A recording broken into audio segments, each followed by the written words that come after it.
Hello there, guys, and welcome back to my channel for what was supposed to be nothing other than a live reaction and player ratings live stream following Luton Town 2, Chelsea 3 in the 4th, 5th, whatever round of the FA Cup. But, hard lie, yeah, we won, fantastic. We will talk about it later. Roman Abramovich has officially announced, that he has decided to sell Chelsea Football Club. Yeah. Today's a weird day. Today's a sad day. To add to that, Roman Abramovich has announced in said statement that he will not be asking basically Chelsea or the future owner to repay the loan or the loans, plural, that, Chelsea owe to Roman Abramovich of £1.51 billion. And has also said that any net proceeds of the sale of Chelsea Football Club will go to the victims of the war in Ukraine. Roman Abramovich just quite literally phrased it that way. I mean, obviously, there's no proof that he actually wrote it himself, but he certainly signed it himself and signed it off, right? Obviously, there can be a debate to be had. How much will those net proceeds be in the end? But that doesn't really matter. Fact of the matter is, it's essentially, I mean, you can love your, what's the word? When you make up weird theories, what's the word? I can't think of it. You talking about conspiracies? Conspiracy theories, thank you. If you can come up with your whole conspiracy theories, this and that and this and that. But at the end of the day, he said that he will donate to the victims of the war in Ukraine. To me, that sounds like he's even standing up to Putin, which is, number one, a bit mad. Number two, some people on English TV called him a coward. Do you even know what that word means? But anyway, yeah, we will discuss that. Of course, we will later on get to Luton against Chelsea. We will discuss it. But yeah, we'll talk about what that means, what our thoughts are on the situation with Roman, and who could potentially be our new owners. Thankfully, we have Pies here, Mr. Chelsea News himself. But I will actually start with Clutch. Con should be and will be joining us at some point, I hope. But let me start with Clutch. Clutch, thank you for coming as always. The game isn't really what's in our heads at the moment, is it? Well, I kind of wanted it to be. I kind of wanted it to be like a really good performance to kind of get your mind off of other things, but it just wasn't that. But I understand. I didn't think it was going to happen. If you asked me yesterday if you thought Roman was going to sell, I would have been like, there's probably like a 5% chance. I mean, he loves his club too much, I figured like he was just trying to distance himself from the club and whatnot, and then it ended up coming out today that he decided that what's best for the club is to sell. And if that's what he believes to be the best thing, then, that's him showing that he loves his club, that he doesn't want anything to happen to this club because of maybe his past or something like that, And it's sad because, I mean, he was a great owner and he put a lot of money into this club and a lot of investment and a lot of care and love, which we don't know if that's going to be something that's going to happen in the future. We can hope, but we don't know. And unfortunately, it is one of those situations where it's going to be sad when he does go. But at the same time, I think there needs to be a little bit of positivity at the end. I mean, fair play to you. You could already look at positive things. I'm not quite there yet, but we'll get there. Pice, same goes to you as to Clutch. Thank you for coming. Similar question as I asked Clutch, really. It's not the game that's on our minds today, is it? No, I actually almost forgot we had a game at some points today. Certain points during the day, there was just so much news coming out. Things are rapidly developing. It's a very fluid situation at the moment, but I guess Roman has to sell to, avoid, basically, because if he gets his assets frozen, then he can't sell Chelsea and he can't inject money. So that's why I think he said in the statement, I believe it's in the best interest of Chelsea Football Club. So he obviously knows that he's going to potentially get sanctioned. The Everton investors just got sanctioned. So I'm guessing he's just doing what he thinks is best for Chelsea, which, it's a historic day. I still can't, it's not fully sunk in yet. I still can't believe it. Like, it won't sink in for a long time. Like, and the fans singing his name tonight, just, you know, it's really emotional because you just, like, when you get so used to something and then all of a sudden it just, you know, he's going, it's like you really start to think about who that person actually is, because, you know, it's a similar thing with like long servants of the club, right? You just get so used to them, and then the day they go, that you're like, ah, shit, you know. So yeah, I mean, it's very scary in a way. It's also somewhat exciting, right? Because I mean, it's scary because you don't know who the new owners are going to be, what their ambitions are.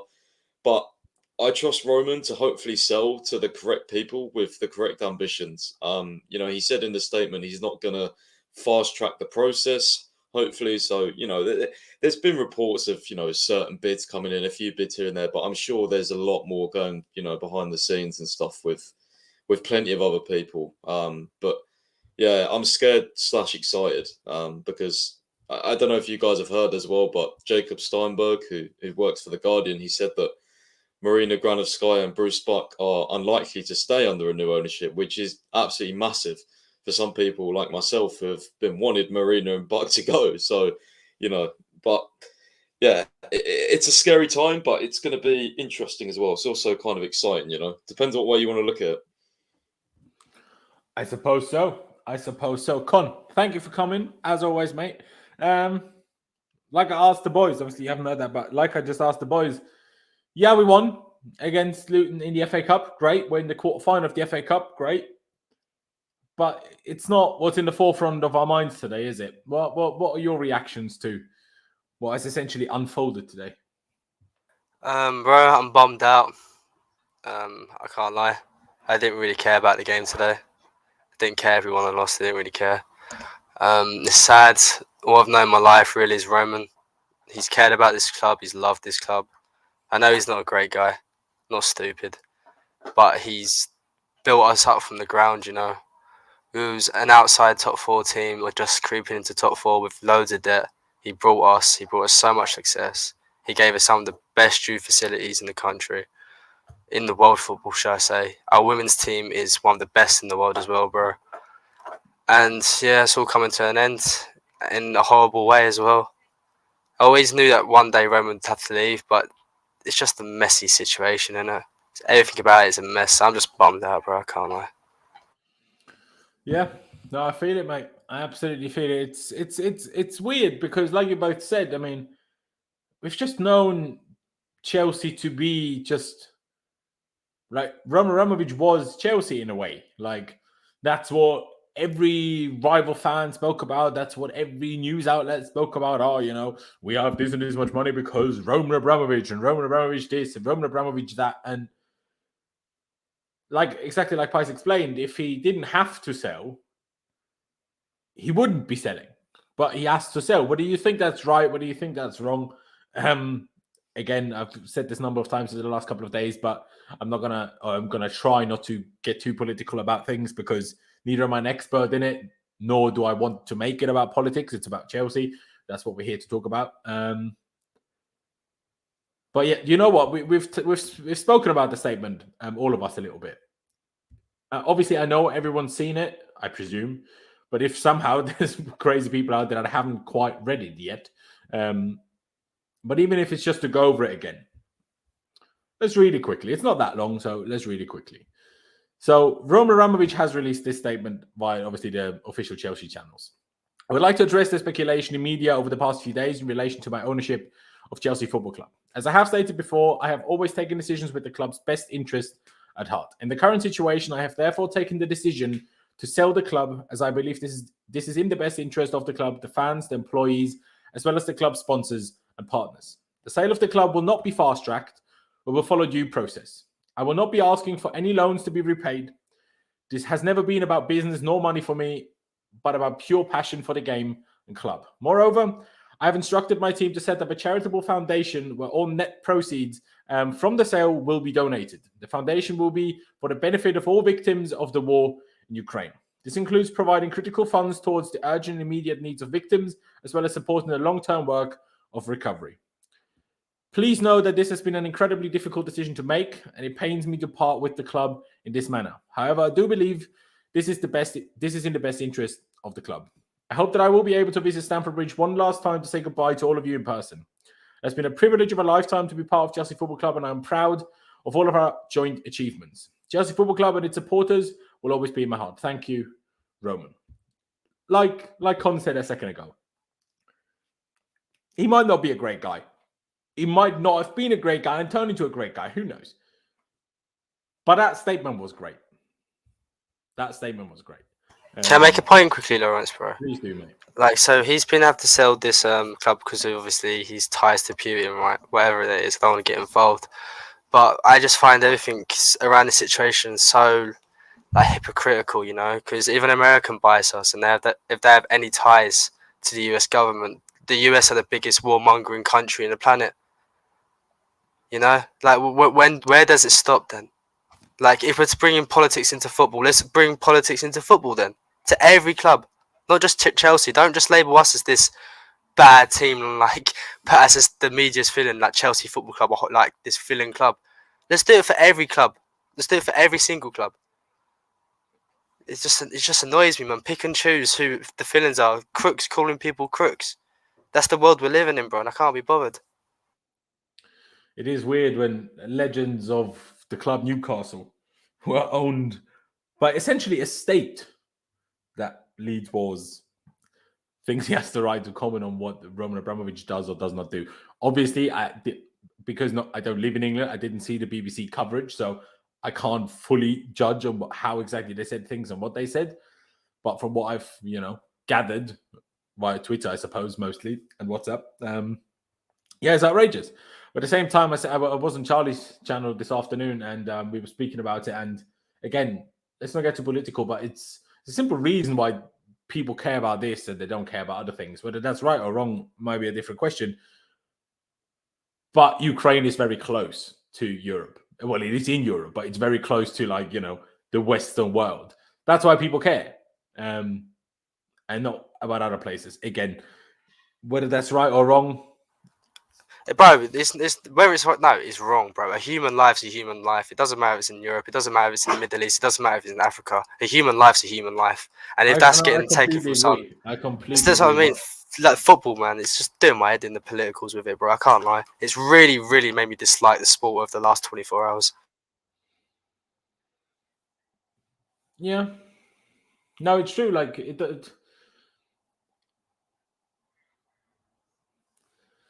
Why I said what I said is essentially the closer something is to home, the harder, the more worried people will be.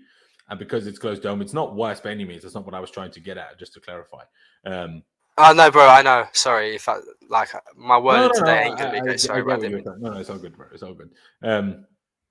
But yeah, like I said, what I'm saying, whether it's right or wrong that people care more when it's closer to you, have your own opinion, but you know what mine is essentially.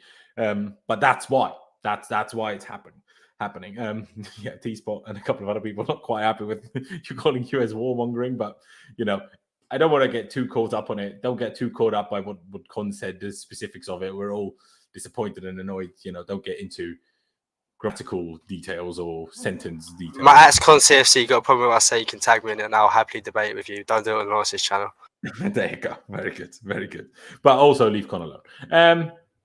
We've read this now. Obviously, I presume you've all read it. But it's so weird because, if you've done a bit of research over the last few days, we know that that certain things have been done by Roman in the past, what hasn't. Whether this now is justified for what's going on now, different discussion. But there is a shady past about Roman Abramovich. But it's still sad. It's still sad. Take all the non-football stuff out of it. Just focusing on football, he was, if not at least one of the greatest owners, not just football has right now, but has essentially ever seen. Sure, we won a few trophies not long before Roman took over, and we had to qualify for the Champions League for, Roman to even buy us in the first place. But once he had, everything we are right now is basically thanks to Roman. The players we have, the players we've had, even Frank Lampard. Frank Lampard was signed before Roman Abramovich, but would Frank Lampard, John Terry, Didier Drogba, would these guys be the legends they are to us without Roman's investment, because would we have then won as many trophies? Probably not. So quite literally everything would be different. And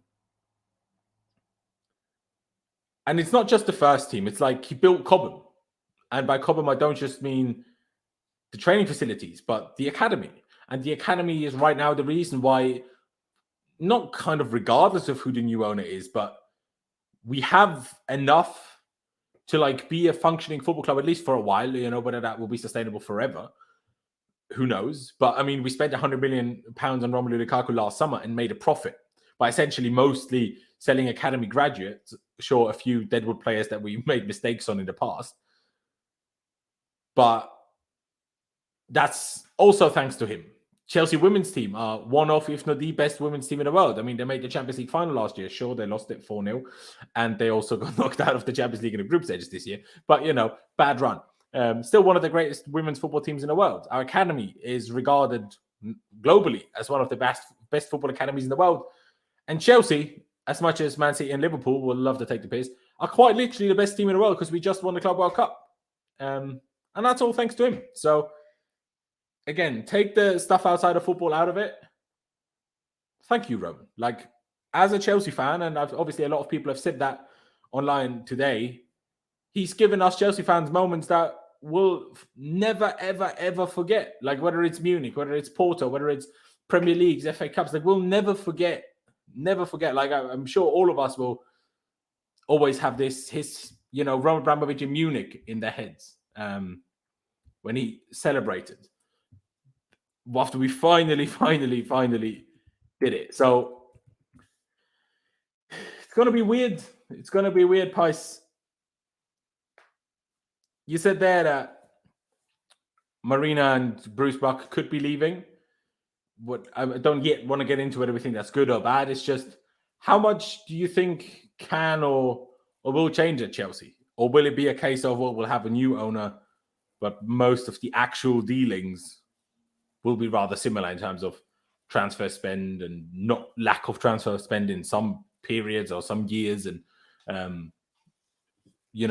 want of trophies and success just in general? Do you think much will change, or do you think hopefully things will stay the same? I mean, I've said personally for a while, I still feel like we need a structural change at the top of the club in terms of a proper director of football. I believe we need a new scouting department, amongst probably refreshing the stadium or building onto it. Those are the main things for me.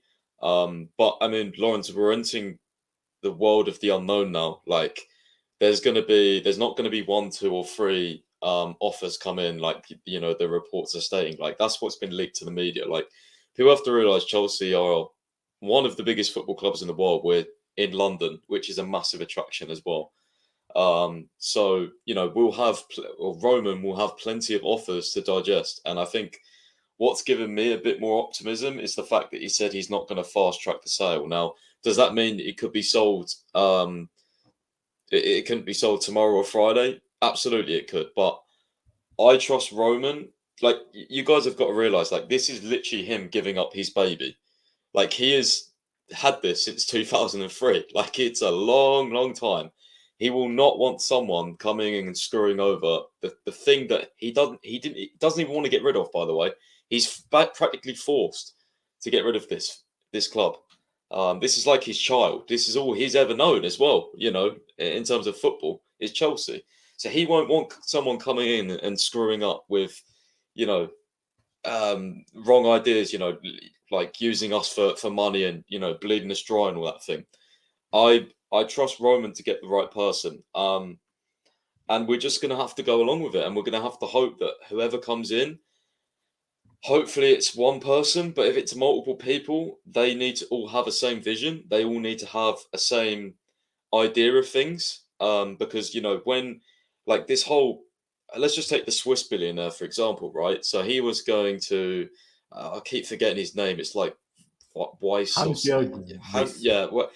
calling him Weiss. So yeah, him and Todd Bowley, who is the American billionaire, were apparently joining up or going to join up to present the bid. But it's not just them, right? There's a few other people involved. Now, that I don't like all that generally, because you just generally don't get everyone agreeing, multiple people agreeing on every single decision. You know, people have different ideas. So if it's multiple people, they need to be on board and they need to have the same view on things and the same ambition for Chelsea. And I think that's what Roman will be looking for.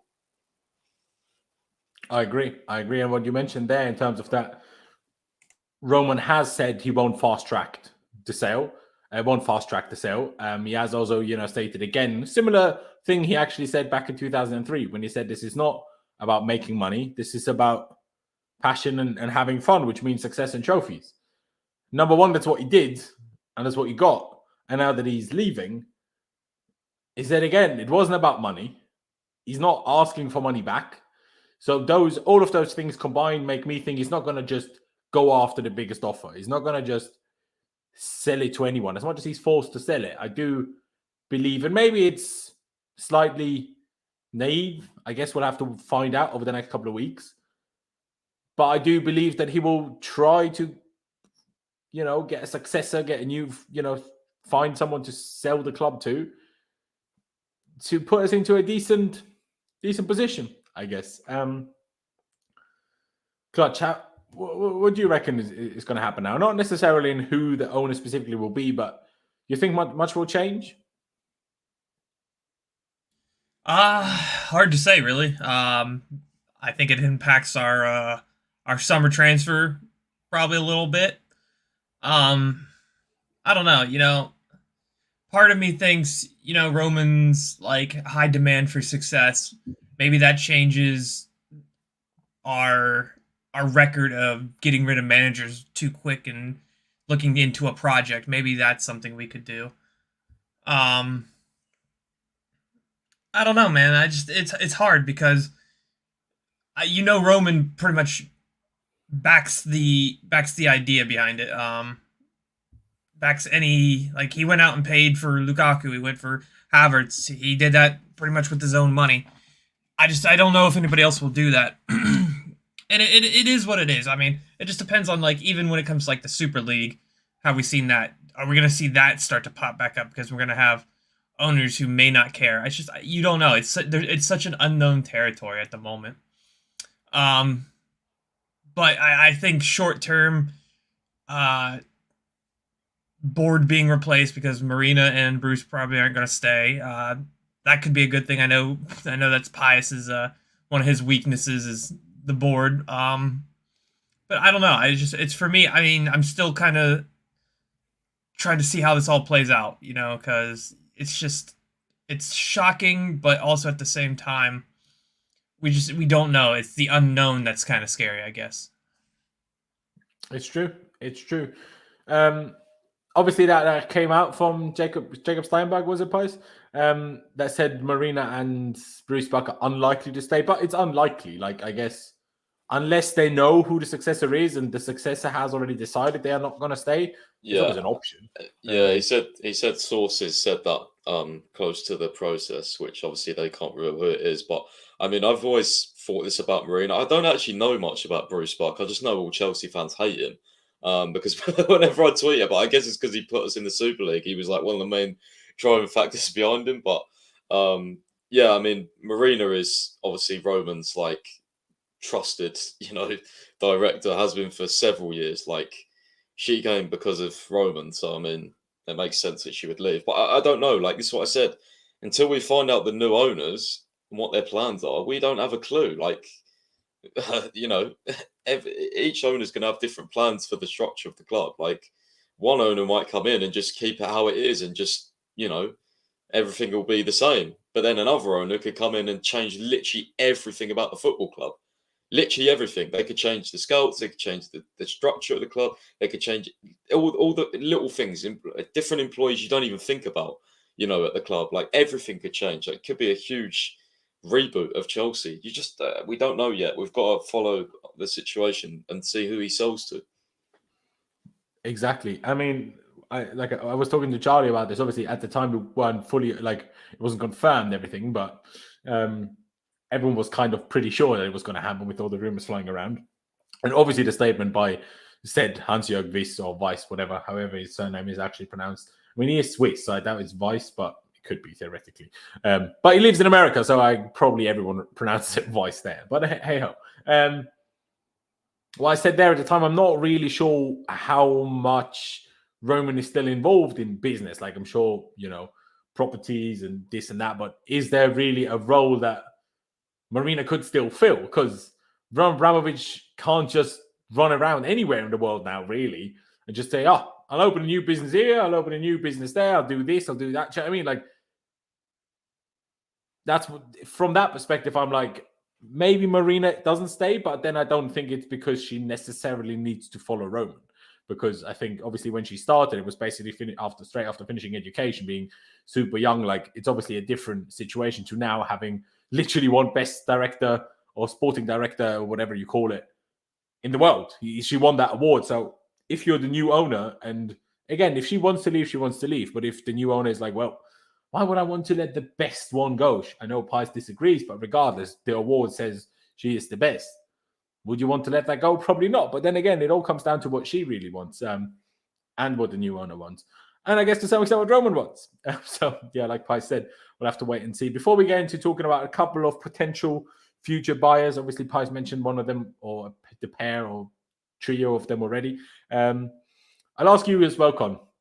Do you think much will change? Personally, no, not really. I think Chelsea's been running away for years where we're kind of self-sustainable. The only thing that really worries me is that we're going to be debt-free. So investors could take debts out in Chelsea's name. And that's a scary thought because we've seen what happened with, United Glazers. We potentially want some Stamford Bridge either to be built a little bit bigger or a new stadium altogether. If you look at the state of Old Trafford, it's not exactly great. It's been neglected by their owners for a long time. Stuff like that worries me. But at the same time, I'm a little bit optimistic just because how well of a run club we are these days. Roman doesn't just put hundreds of millions in. I know Clutch said about the Kai Havertz and Lukaku, but that was money from Eden Hazard. That was money from the money we made in the summer. We had a positive net spending this summer, So as long as Chelsea are always competing, there's money to be made here, But I'm just worried about the debts, bro. Like, us being debt-free, it's very enticing for any businessman, and that scares me. Interesting way of looking at it. On the one hand, yeah, of course, it's a positive for right now because it opens the door to more potential buyers because there's no debt to be paid first or paid off first.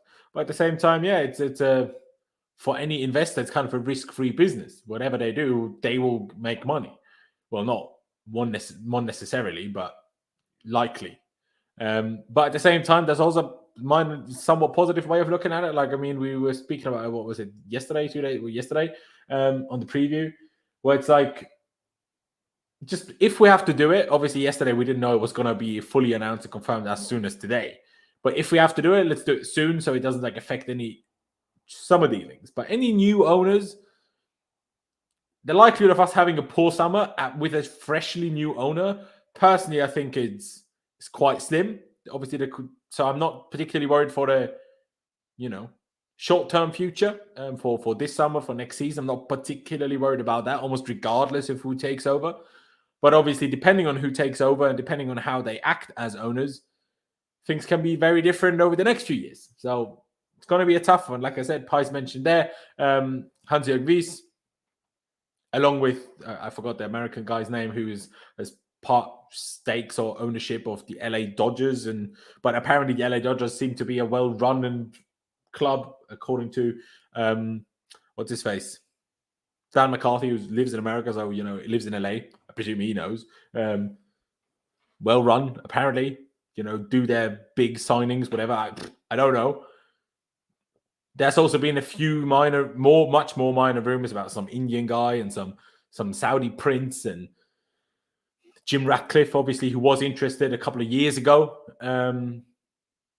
When I think it was him that made the offer of £2.2 billion that Roman Abramovich turned down a few years ago. And yeah, Texas Blues saying here, LA Dodgers are legit and spend money. So that's something. But he only has the 20% ownership of that. So there's not necessarily a guarantee that he will do so or will do bigger and better things or the same things at Chelsea like he does there, I suppose. But Pies, I'll go back to you just because you know. I mean, obviously, the biggest rumors so far have certainly been about, say, Hans-Jörg Wyss and his American partners, shall we say. But there has also been the statement, I think this morning, by the Independent, talking about how Roman Abramovich wants to make sure there is still a good amount of money coming in by almost creating a bidding war for the club. Purely on my personal terms, speculation, not that anyone's read this or reported this, I said it on Charlie's channel already, is, have you ever heard of a billionaire just goes to a random newspaper, not even a particularly reputable newspaper in Switzerland, may I add, decides to give an interview and just openly, like it's nothing, says, yeah, Abramovich is trying to sell Chelsea, and, I've been basically offered to get involved. Let's see, I'm going to try. Could happen, could not. Again, if it does happen to be him and his people and his partners that buy the club, fair enough. But have you ever heard of a billionaire doing things like that? To me, this sounds like, someone making sure that some billionaire is the one that gets kind of the ball rolling and like, oh yeah, I'm gonna buy. Let's see what we make happen. And then now the rumors are getting even stronger. It's like, oh, this could happen. They've already teamed up with him and him and him. Seems a bit too, I don't know, a bit too soon and a bit too soon to find out everything and stuff. So to me, I'm not 1,000,000% sure whether this isn't just a bit of a I would counter argue that by saying we often find things out, especially on social media, stuff like Twitter, after like when it's actually happening, right? Because like, say a source tells Matt Law something, like that could have been a day ago, or a few hours from him posting. Say he posts an article, like something could already be developed. That's why there's been so many constant updates, because things are developing all the time. Like, it's a really fluid situation. So like, I wouldn't be surprised if it's sold tomorrow or Friday, because the government can still sanction him technically. But at the same time, Roman seems to think, obviously, by the statement anyway, that he's not going to fast track the sales. I don't know. He'll know what he's doing at the end of the day. Like, he's a very smart guy. He'll know what the plan is and who's best for us. I truly believe that, or I hope that anyway. Yeah, more hope than anything at the moment, because I feel like if he's rushed to sell it, then he could just sell to the highest bidder, because you can say you're ambitious all you want, but actions speak louder than words, right? So it's going to be hard for him to pick someone based off words and what they tell him, there's that point of view. But yeah, I don't know. I just hope the right guy comes in, or the right guys, but I'm definitely scared. That's for sure. I'm definitely worried and scared. I hear what you're saying. I mean, I also agree with what Real Chelsea said here. In my mind, the real investors are the ones that are quiet so far. And obviously, Pies made a fair point. It could still be sanctioned. So there's like, but would they really want to sanction him just before he's about to sell? Because if they do that, that will all end up in front of court. That will be a decades-long legal case, likely. Would they really want that? Like, I mean, usually the UK government don't really care about taxpayers' money. I understand that. But, that's taking it a bit far, because Roman Abramovich has, money to bloody shower in if you fancied it. So are they really going to do that if it can just almost resolve itself by him selling? So that, I think that's why he's like not going to be super stressing it, because he's well aware if everyone knows he's selling, they're not going to fly in, because I don't think that's beneficial to anyone necessarily. So that's my point of view on that. But in terms of what I would like from an owner, it's harsh to say, but essentially we want as rich an owner as possible. And I know Jay McIntosh tweeted like, you don't understand why you want like the richest owner. We've just had this and this problem with billionaires. But he also said, is there any billionaires that don't have any shady problems going on? Arguably isn't. So at that point then, if they're all dodgy anyway, just get the richest one. Because it's one thing to go from good club and sometimes winning something and making top four like we were before Roman, to winning at least one trophy essentially every year.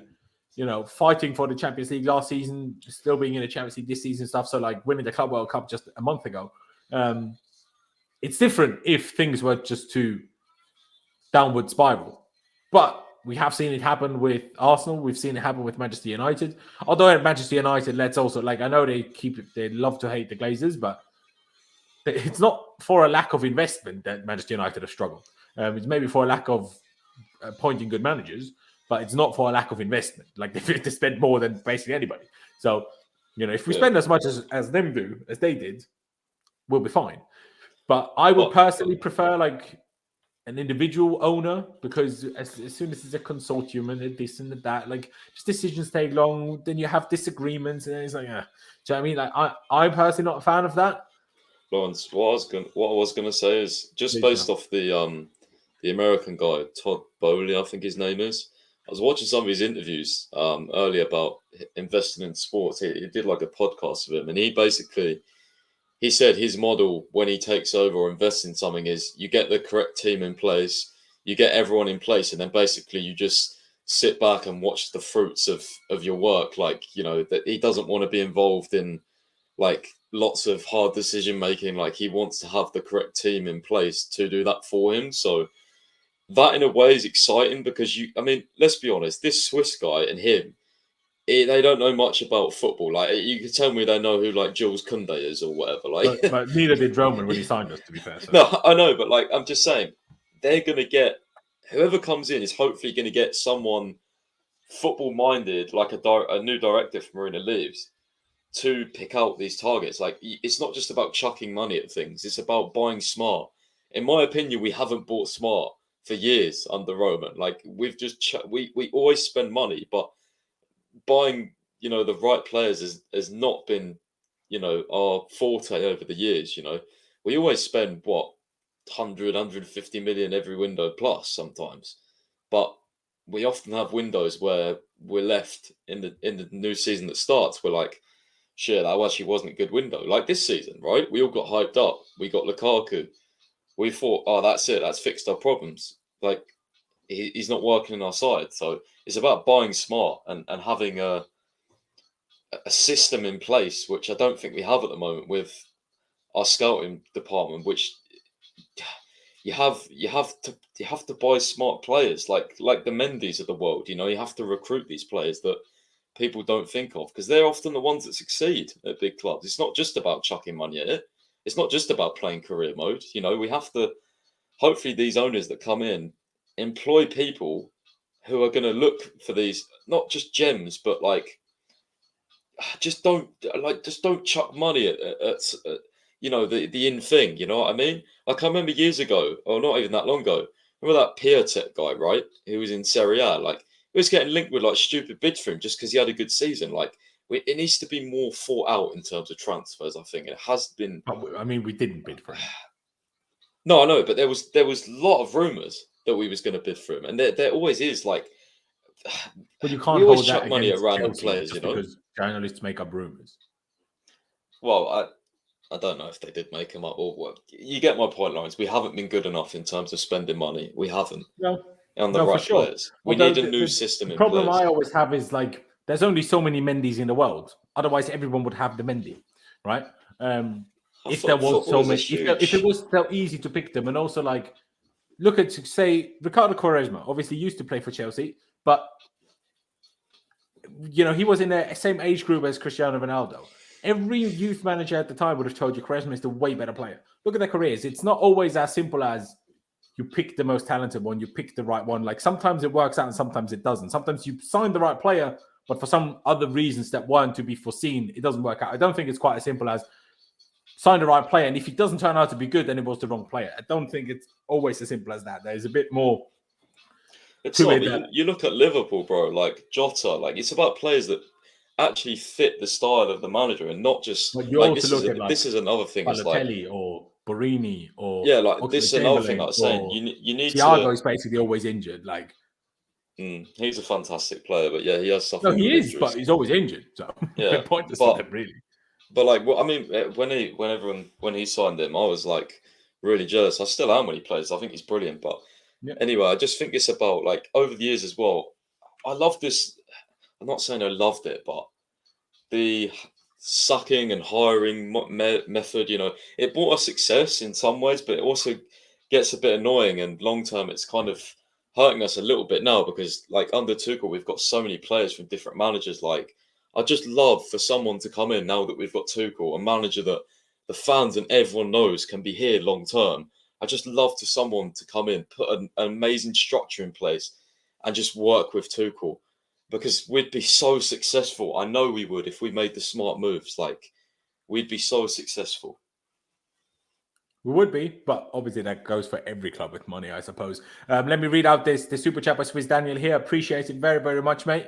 Obviously, to anybody, if you want to get your thoughts involved and you want to make sure that I highlight and we talk about it, please do use super chat function. Don't hesitate, but of course, you do not have to. I just want an owner that matches King Roman's ambition, and always wanting to put the clubs and the fans first, just to make it successful on the pitch. No, I could not agree more. I could not agree more with you, mate. And just to highlight a couple of other things before we, in a minute, move on to tonight's game. There's also a few other things that the guy's done that, seemingly in the UK government in particular, no one seems to really care about. One of the only Premier League clubs that did not furlough staff during the pandemic, while offering the Chelsea hotel to NHS workers for free. What did the government do for NHS workers? They gave a little clap. Brilliant. Congratulations, lads. The say no to hate, in particular to anti-Semitism, of course, Roman Abramovich being Jewish himself, of course, he will be after that. And he will be, wanting to achieve that, but in all sorts of words of discrimination, whether it's LGBTQ plus, rights, all sorts of things that Roman has done. Now, obviously, saying that he will donate the net proceeds of the sale to the Ukrainian war victims. Those are good things. Those are good things. And yeah, it will be a shame. It will be a shame. A bit like Pi said, you get used to something, you don't really think it's ever going to get that way. It's ever going to go that direction. I'll ask one more question to Con and Clutch, and then we move on to tonight's game. Con, in terms of what you hope for from an owner, do you have much of a preference? Is it you'd also prefer an individual owner rather than a group, or do you not really care? Is it like just as long as they have enough money, essentially? How do you look at that? So I look at that and think I'd rather an individual, because like Pi said earlier, it's like for everyone agreeing. Like, it could get a bit messy if people have different plans. Because at first it could all be like, okay, no, we can have the club this way. Then people's ideas turn, and I'd rather it just be a separate one guy. And other than that, I just want them to just show a little bit of care and passion and ambition. They don't have to do it as much as Roman, but just don't cripple us. Don't use us as a moneymaker. Don't just get debts in our name. Keep updating our facilities, Don't let us go like Old Trafford where it turns into a dump, Care about the club to some extent. And I'll be more than happy with that, We've been spoilt with Roman. To find an owner who cares about Chelsea as much as Roman, it's not going to happen. It just won't happen. Lightning doesn't strike twice. But we can still get a relatively competent one. And that's what I'm hopeful for, bro. Will Chelsea get that? I don't know. We'll have to wait and see, I guess. I don't know about that, Connor. I'd say if we get Arabs, I mean, yeah, I think that they would put ridiculous. You know what those guys are like, man. They're just. But will they do campaigns against anti-Semitism for LGBTQ? I can't say that word ever. I do apologize. Rights? Doubt it. Yeah, no. So, I mean, being a good owner is not just about investing money into. Oh no, but I mean, especially after we've had. Imagine an Arab owner coming in now. And, we already have all of our, pride stuff around. Would they force us to cancel it? It's things to consider. Yeah. But at the end of the day, if whoever buys the club is going to have the ultimate power. So. No, of course they will. But in a sense of, how will we react to that? How will the rest of the people at the club react to that? But yeah, no, you're not wrong. If an Arab man comes in, like Sheikh Mansour at Man City, they have big money. Sheikh Mansour has also done good things in the area of Manchester, where Manchester City is placed. Also with their academy, also with their surrounding areas, right? So it's one of those. I saw someone in the chat say a quote by Thomas Tuchel, even though I couldn't find it myself. I can only think of Chelsea with Roman Abramovich. Other than that, it's very difficult for me. No, I think just like everyone else then. Yeah, but I think people need to hold their horse a little bit in terms of being scared that Tuchel could leave. If anything, not that Tuchel doesn't want Roman, like Roman, they get on well as far as we're publicly aware, right? But as you saw from Tuchel's kind of outburst or snapping in the press conference yesterday, rightly so, completely, by the way.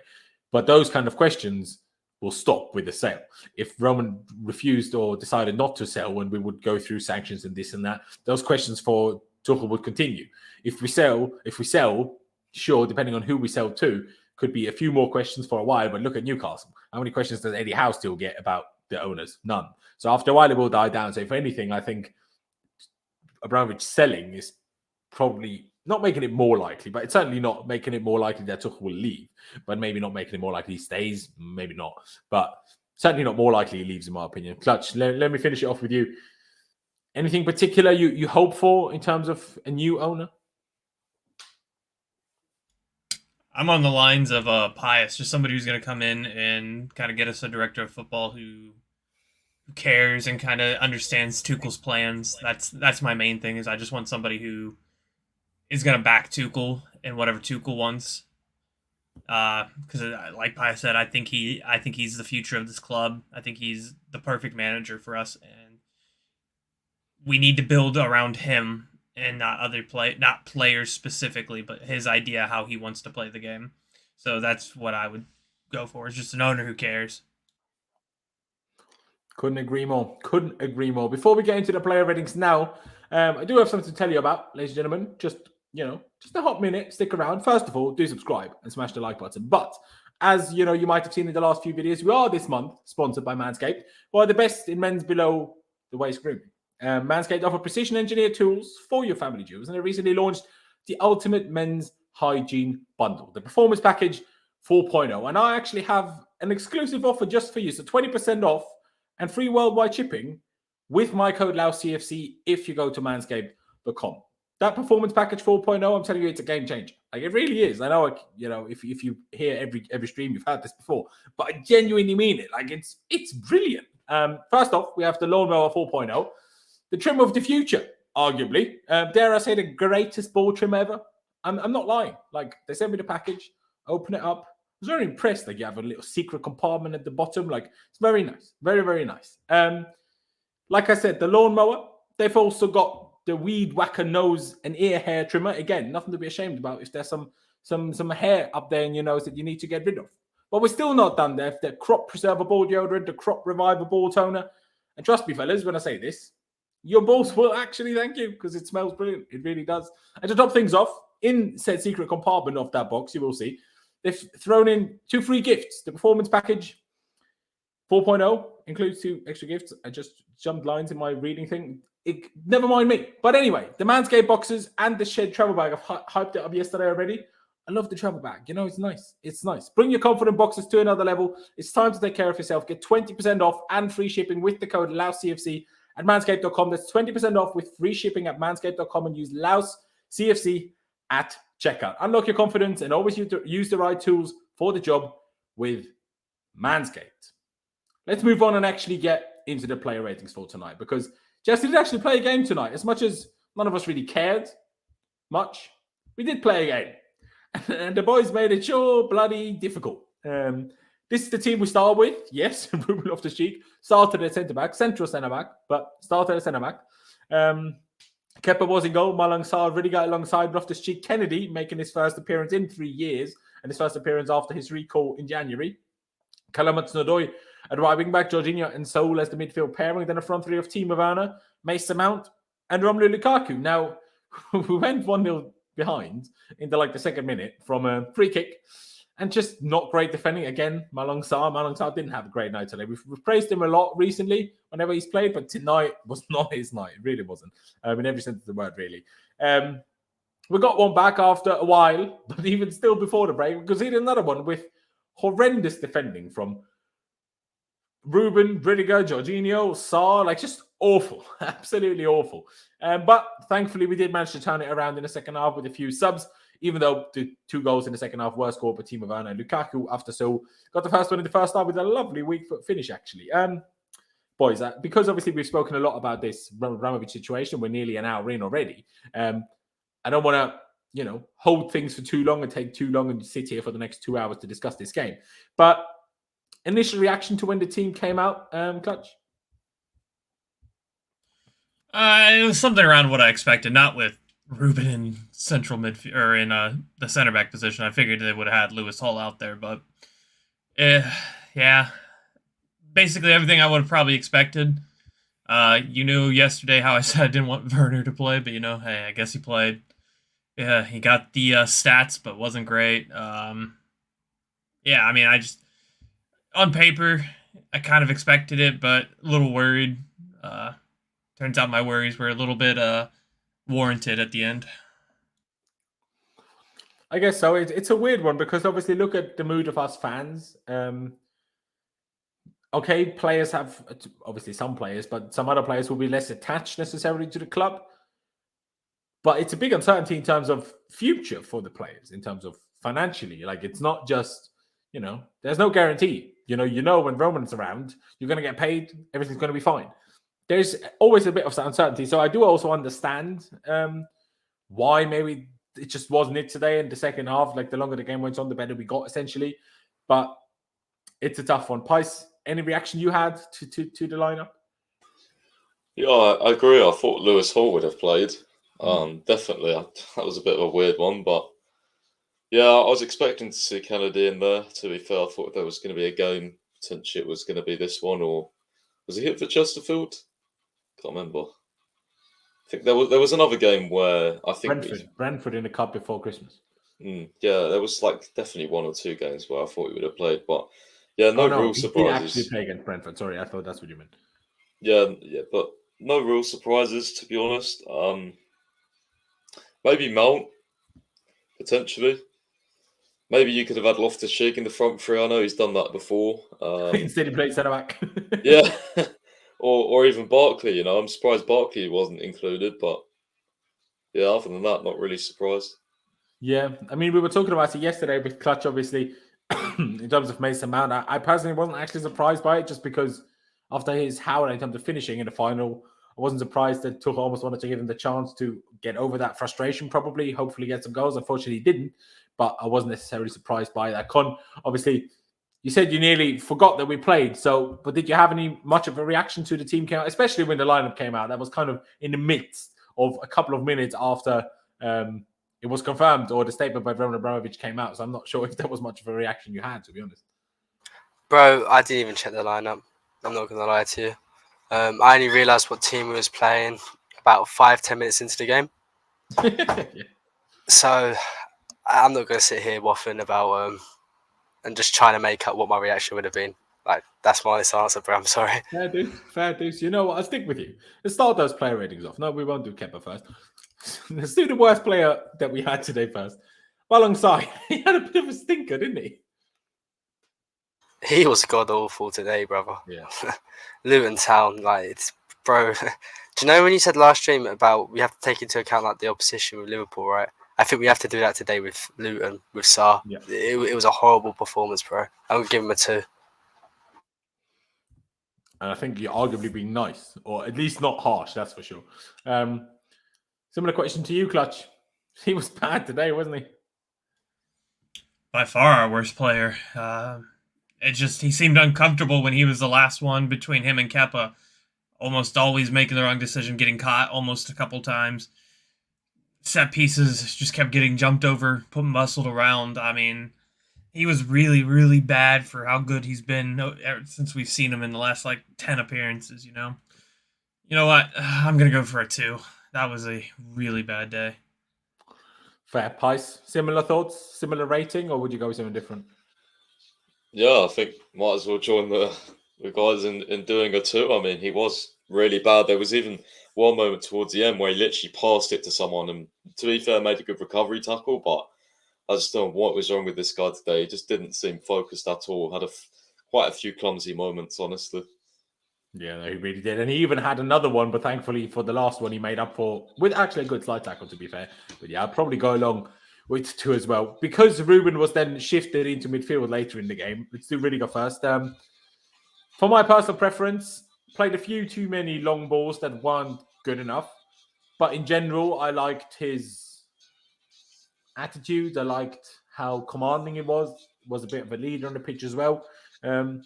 Decent performance by him, honestly. Like, obviously, we conceded 2 goals, and that shouldn't happen. And he didn't defend well for the second goal either, in my opinion. Like, obviously, he looked at the others, but he stepped up way too much, in my opinion, in that scenario. I don't know. I think overall he did okay, but obviously had one mistake, so it would be a 7. I'd take him. Like I said, I still think he should do better for the goal, so I'm going to give him a 6 overall. You could maybe go 6.5, I think, but let's see what you boys think. Clutch, let me go first on this one for you. 6 too low for you? Is it too high for you even?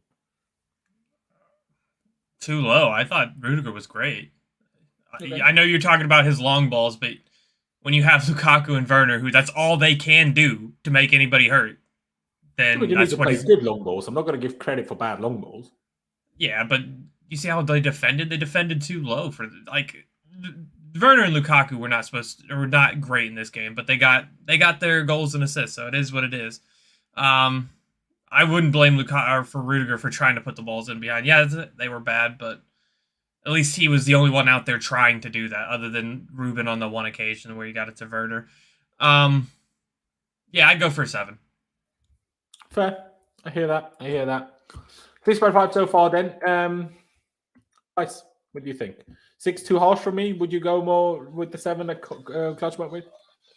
I was going to go like in the middle, kind of like a 6.5.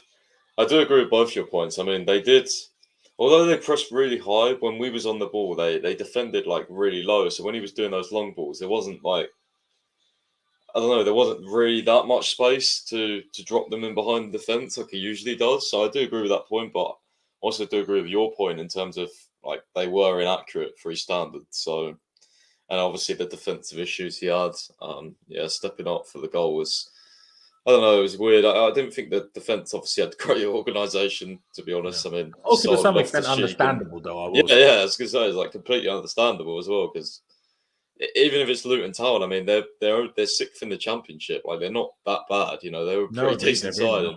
And I think their home crowd helped them as well. So, yeah, no excuses. I'll go with 6.5. Not the greatest of games, but you could definitely tell he was obviously the authoritative defender out there. Like, there was a moment in the box where I think Luton were going into the box. The guy dribbled past like 2 midfielders and he just stepped in and took the ball. And I was like, that's Rudiger. Like, that's the authoritative, experienced defender we needed in that situation. So, yeah, I'll go with 6.5.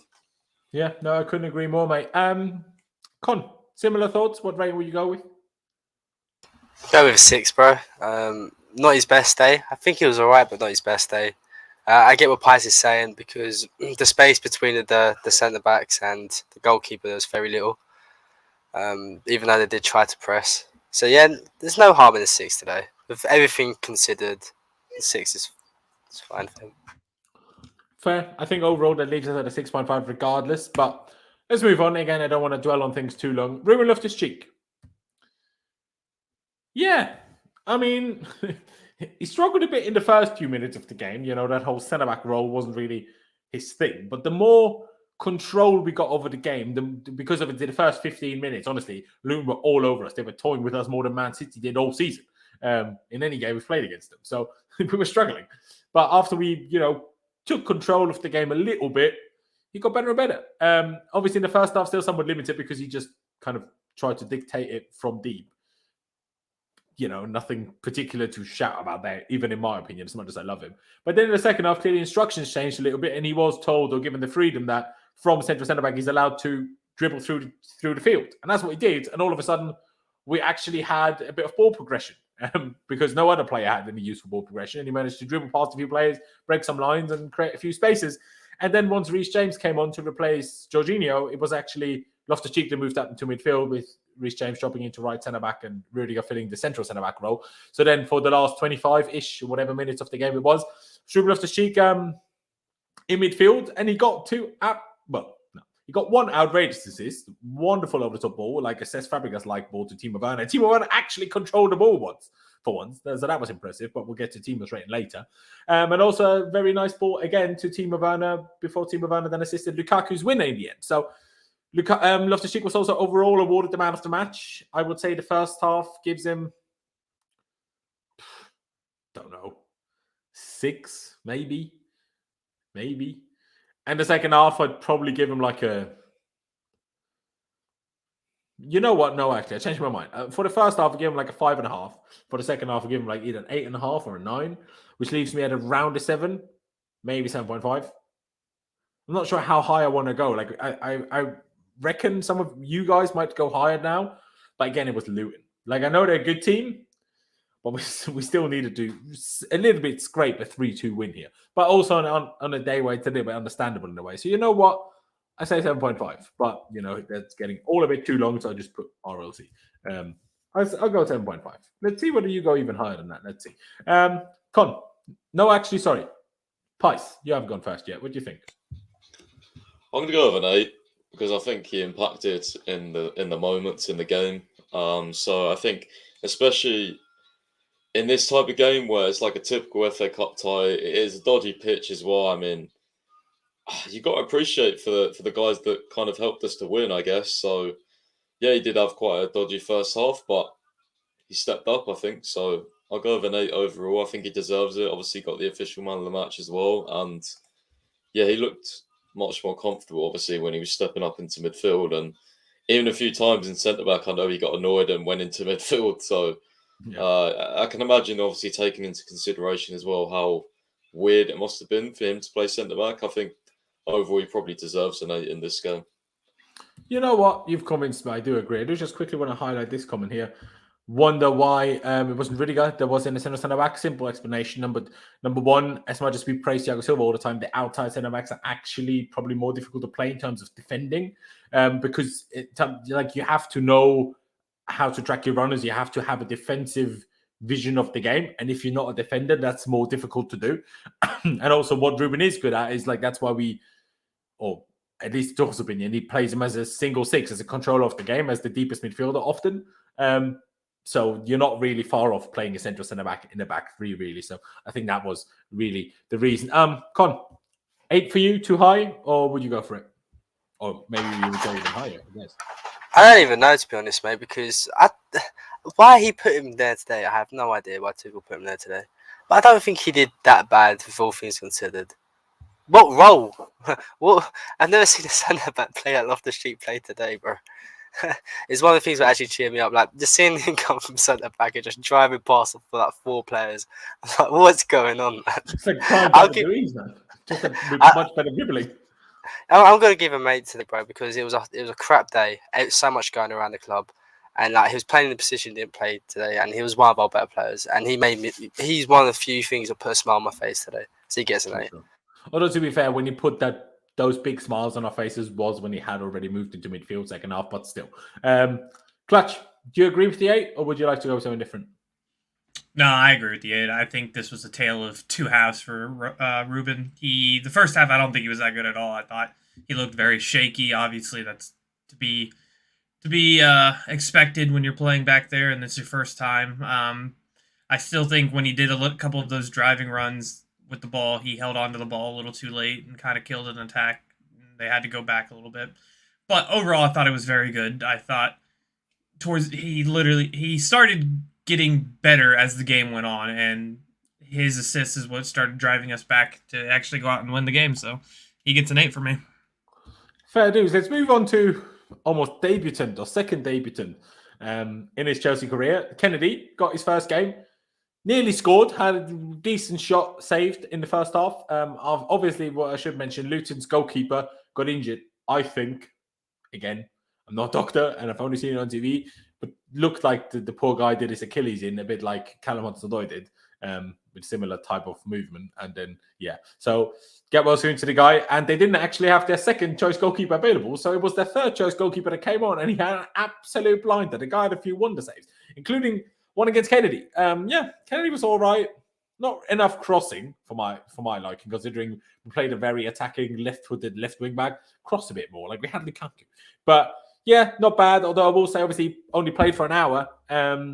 So only played 15 minutes in the second half. And in the first half, the way the camera was at this Luton ground, you didn't really see the near touchline much, because when the camera wanted to show that, it basically had to point straight down. So you didn't really see how well he was moving or not, other than when he moved a bit closer into the field. So it's a bit of a difficult one to judge, but I don't think he was half bad, if I'm being perfectly honest. I give him... Yeah, again, people will say, oh, I'm only saying that because I'm not expecting much of him. Maybe so, but I want to kind of give him a 6.5. I'm tempted for a 7, but maybe a 7 is pushing it a little bit. So I'll say 6.5. Not really sure, if I'm honest, but that, again, like today, none of us care that much about the game. So if someone has a real opinion of should he have done better defensively, please hit me, because I don't really know if he should have done or not. But yeah, it was okay. Nothing special, though. Clutch, this time, go first. What do you think? 6.5 fair? Would you go lower? Would you go higher? I think a 6 as an average. I thought he was decent. He had that one good shot. He was taking corners, and I thought the corners were really good. I think he almost. Yeah. True. I think he had one that almost somebody scored. I think. I'm not sure. Saul, bloody Saul.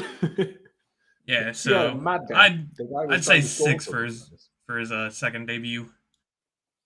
Fair. Con, what do you think? 6, 6.5? Anything different? I'll go for a 6, bro. I didn't really notice him that much today. I can't lie. So I'll go with a 6.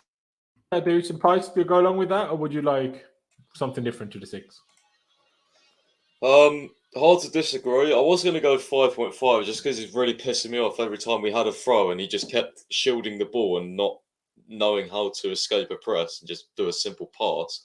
But I think that would probably be a bit too harsh. So I'll go with an average 6. I mean, he was average, and that's the average rating that we do on here. So yeah, but that's something I definitely did notice. I was like, mate, like, why are you freezing on the ball every time? It's like if someone touched his back, he would just freeze, and there was a clear passing option to play back and keep the ball moving. But I don't know. Then again, probably Intensity, his first game since what was it, December 6th. So like, he's been playing probably in Brazil, being a bit rusty is part of the explanation, I guess. Sorry, go on.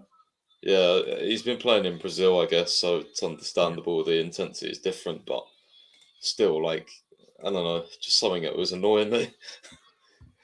Fair dues. You know what? I'll stick with you, Clutch. What do you make of the other wing back on the day? Again, both of them subbed off after now. I'm not sure if it was always planned to take Callum off after now, considering he didn't play on the weekend or against Lille.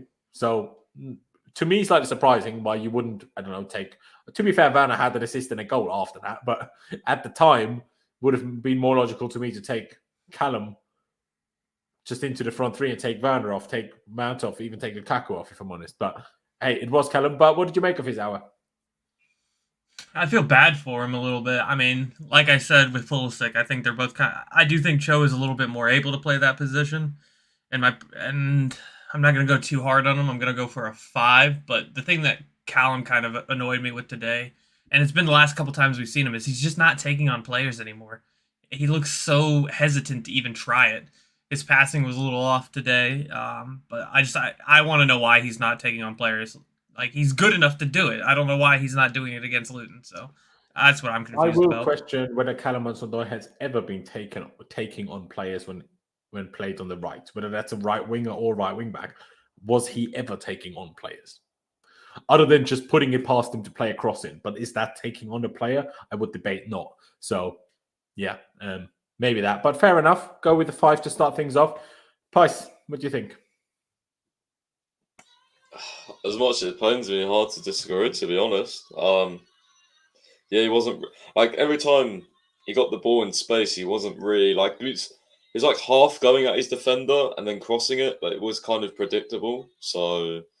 I mean, obviously, the thing that I don't like is, in general, he doesn't really have a left foot, so he doesn't give you much of a different option on the right-hand side. But I always think he's more dangerous cutting off the left. But, yeah, I'll go with 5. I mean, he wasn't great, to be honest. Fair dues. Con will leave us in a second because his dog's going a little bit crazy, so no worries. One last thing you want to say, maybe on clutches, Joe's rating, or... No, I think you guys nailed the Cho thing perfectly. Sorry, like, my dog is just being such... Siri just came up for a reason as well. Oh, for God's sake. Yeah, my head's gone, bro. Like, the dog, just everything. Just, yeah, I think you guys summed up Cho pretty well. I just want to give a shout out to Saul. I think he was brilliant today. I think that was my man of the match. I think he was fantastic. And Werner as well. I know he had a horrible game in terms of everything he done. But big ups for getting them 2 assists and the goal, because Chelsea really needed that today. So I just want to say love for doing that, Werner. Your performance was hard. Fair dues. Fair dues. Con, appreciate you as always. Take care of your dog. And, you know, I'll chat to you soon, mate. See you soon. In a bit, lads.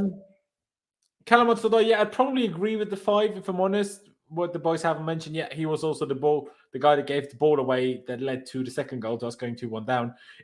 I'm not saying the goal's now his fault, but it was just him and Mount together. The pass by Mount to Callum wasn't great either, but still, yeah, Callum gave that away, so that wasn't great. But yeah, let's stick to that 5. Why not? You know, I could even go lower. But if I go lower, I think it's more because I expect more from him. If I compare him on a similar level to Kennedy, I think a 5 is reasonable. But from what I expect from him compared to Kennedy, I would even go for a 4, if I'm honest. But if we're being fair and objective and judge them on a fair basis, I think the 5 is more reasonable. Jorginho had a weird game today. No, you know, I changed my mind. For me, Callum is a 5, is a 4. It doesn't change anything because we had 3 5s. But I think Jorginho was poor, but not. I still think it was better than Callum, but I also give him a 5. I think he was basically invisible. Basically didn't do anything. Early was struggling. He played. I can't remember. But he was somehow involved in. How did it happen? Like, obviously, Ruben in the end gave the corner away from which we conceded in the second minute, but there was something with Jorginho before. But yeah, I wasn't particularly happy with him today, if I'm honest. Again, was taken off quite early in the game, or 70-something minutes. But yeah, didn't think it was particularly great. Did you, Pice? Sorry, I just cut out there. No, yeah, I agree. I didn't think he was great, especially in the early stages. Actually, I was thinking he was getting actually run past quite easily, and we didn't have much control against Luton, which was a bit disappointing. Actually, very disappointing. But I don't know. It was just a weird game in general today. But yeah, I mean, 5, probably right, to be honest. I mean, I'd say 6 is the average. Was the average? I'll go for a 5.5. I don't think he was quite as bad as Hudson-Odoi. Yeah, that is fair, especially because someone just sent me stats of Callum today. 62 minutes played, obviously 0 key passes, 0 dribbles, 0 shots on target, 0 accurate crosses, 0 duels won, 0 tackles, 0 interceptions, 0 crossing accuracy, 0 out of 2, 0% shooting accuracy, 0 out of 4. Doesn't read well, does it? Doesn't read well. Hence why I, in the end, said 4 for Callum, but obviously we had 3 5s. So I do see what you're saying with your 5.5 pies, Clutch. 5.5 for you, just because you thought was a bit better than Callum. Would you go for the same? Would you reckon?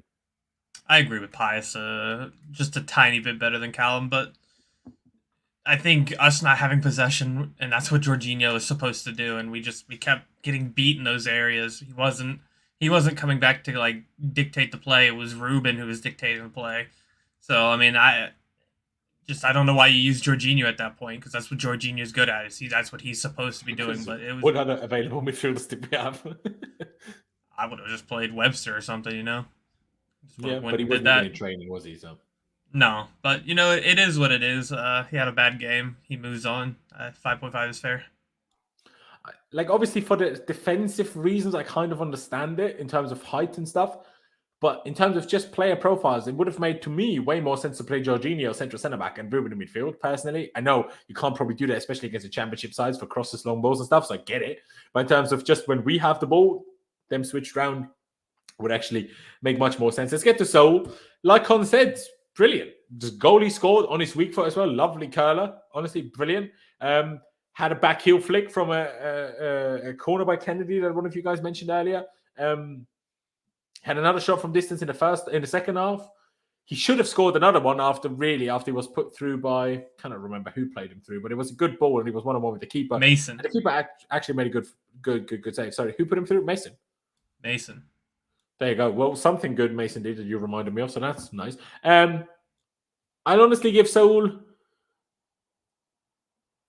Yeah, I'll give him an 8 like we did for Ruben. I know obviously Ruben got the official man of the match, but I think Saul wasn't as standout as Ruben's last 25 minutes, but Saul was better in the first half than Ruben was when Ruben was playing centre-back. So I'll give them both the same rating. I reckon that's fair. But yeah, great goal. He looked like, well, he's the one that's not necessarily doubting his future because he knows he's going to leave Chelsea in the summer anyway. So he's like, these boys might be struggling here because Roman's gone, but I need to play well whenever I get the chance. I get a new club in the summer because Atletico Madrid probably don't want it back. But yeah, I'll say 8. Clutch, what do you think? 8's perfect for him. He even had to shift over to left back in the last 20 minutes of the game. Or was it left back? No, he was left back. He was left back because I think we went to a 4-4-2. Your thoughts we switched to a back 4 second half in the end. Yeah, we did because I think it was a 4-4-2. Yeah, I think the 4-4-2 is when 4-2-4, whatever it was, one of those. Yeah, you're right, probably. But yeah, I thought he was brilliant. I thought he did a lot of good things. Could have had a couple goals within the first 15 minutes of the game. Yeah, I go for an 8. Fair. Pice, do you agree? Yeah, I mean, you guys make good points in terms of he was better first half. Second half faded out a little bit, but I think he did a bit of everything. He was drifting over to the left-hand side, I noticed quite a lot. Just trying to be active, trying to pick up the ball. Kept the ball well as well. Yeah, he did. I think he played one. I can't remember if that was him. I seem to remember someone playing a really nice splitting pass through the middle. Which then went out wide, but I'm not sure if that was him. Can't remember, to be honest. Yeah, I can visualize it, but I'm not sure who it was. But obviously, he scored. His goal was really well taken as well. So I don't know. I was debating whether to go 7.5, but I think you've leaned me towards the 8. Fair dues. I don't know, 7.5. Fair dues. We'll stick with the 8 anyway. Yeah. But yeah, I know what you mean. Let's get to Mason Mount. Not great. I mean, Clutch mentioned a good moment there. If that was his ball, that's a very good ball and should have been an assist. But otherwise, I mean, the cross on the left foot that he put on the roof of the stadium, obviously it's a small stadium. It wasn't like it wouldn't have been on the roof at Stamford Bridge, let's say that.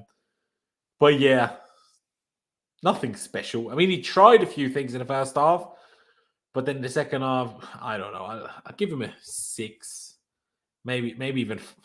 I do think he was better than Jorginho, and Jorginho got a 5.5, so I'm gonna say 6. Is that too high for you, or do you agree that he was maybe a tad better than Georgie?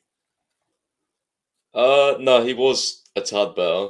He was definitely more active. He was definitely doing stuff in the attack, although he did have that horrible cross which somehow hit the roof of the stand, which I don't quite understand, but I was kind of laughing at that. I even tweeted that. It sums up our day, but yeah, around a 6 is probably all right. But he was poor for probably the first sort of 30 minutes or so. Especially, I didn't even notice he was in the game, to be honest, at the start. Yeah.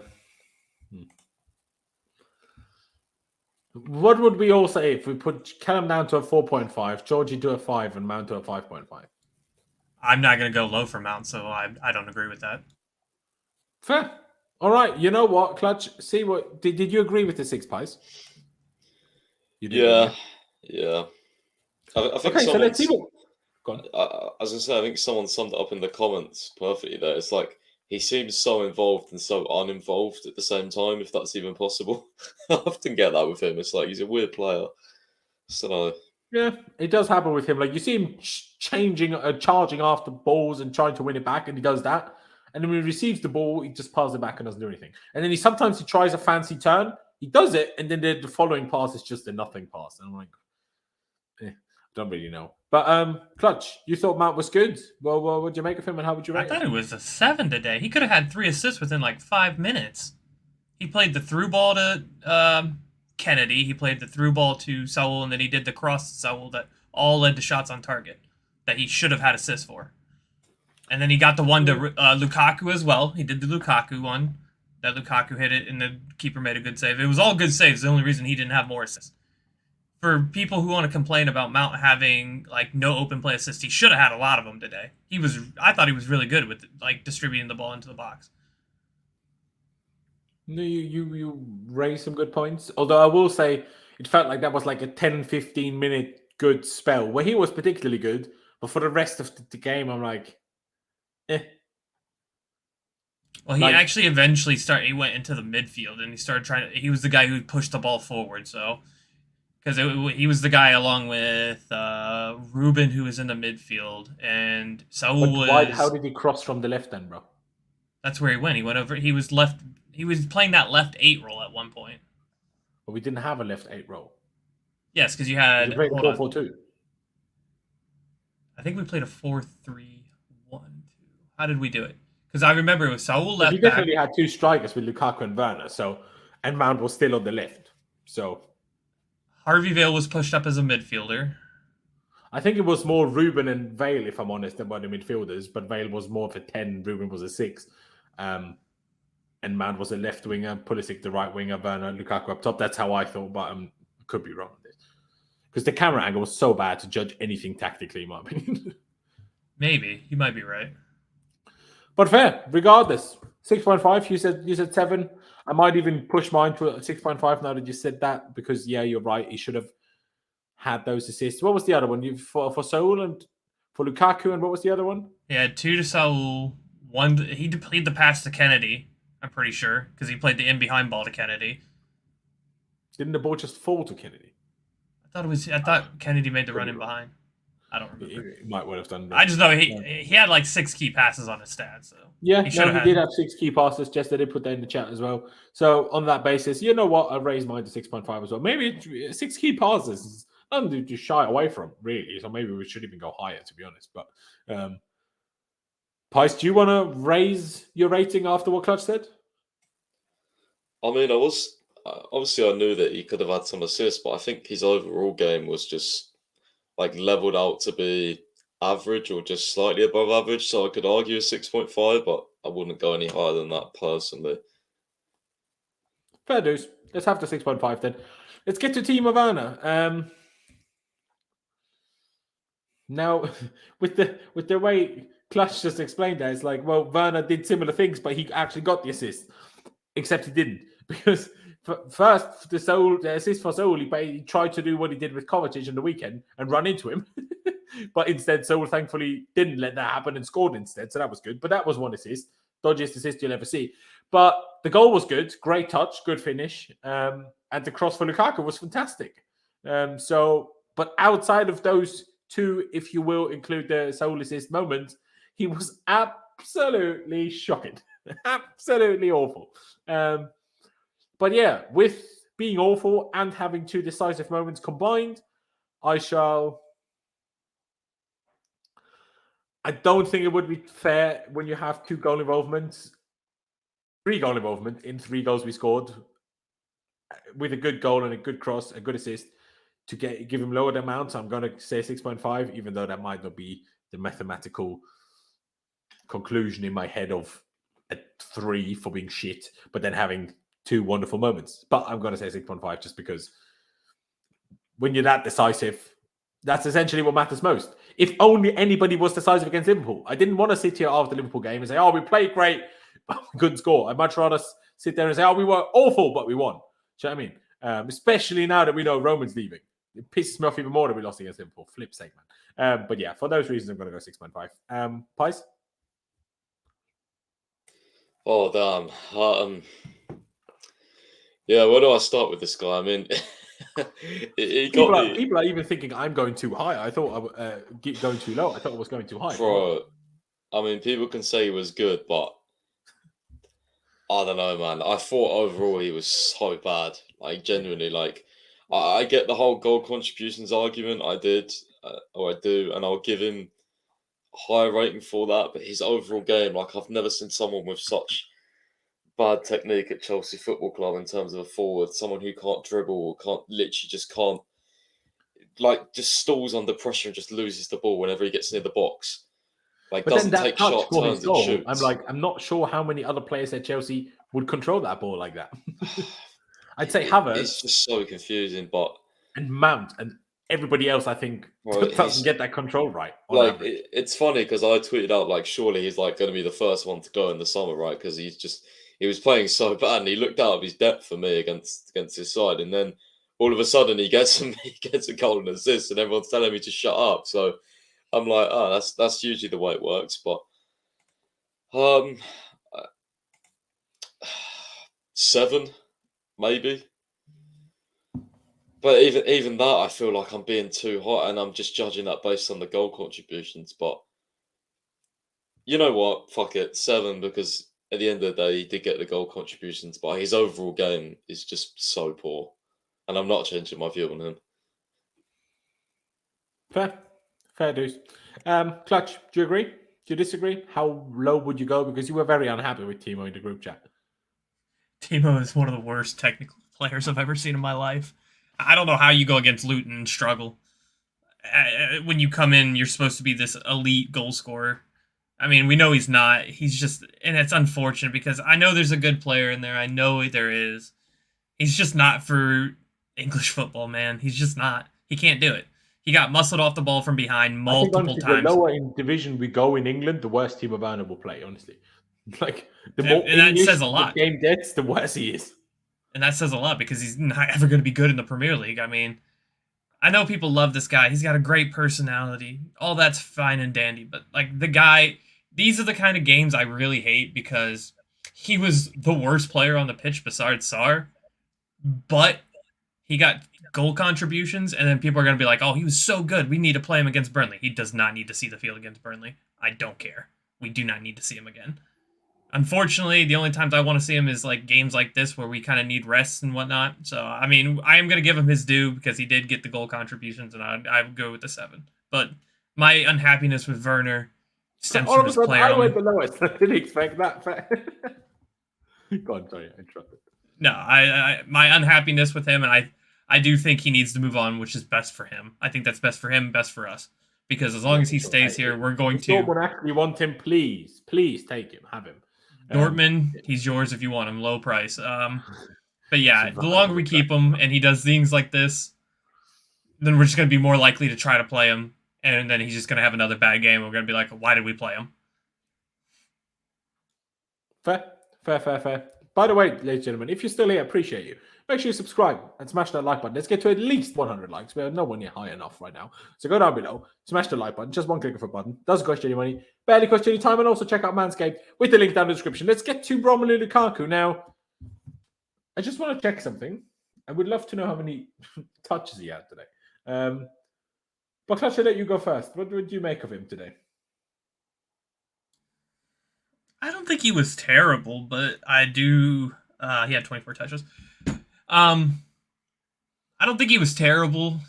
He obviously had that goal where that's kind of where we want him. I am still upset that him and Werner were the guys just like all they wanted to do was make run-ins behind. But I think in the second half he started coming back for the ball a little bit more. And he probably could have had an assist if he would have had a little bit better of control to put the ball back to Pulisic, who was making that like patented thing where he like puts it to Lukaku and runs by him and gets the ball again, but Lukaku lost it. Do I think? I'm going to go with a 7. Same as Werner. Ooh, okay. Fair. Pice, what do you think? Not good enough for a 7 for me. No, me neither.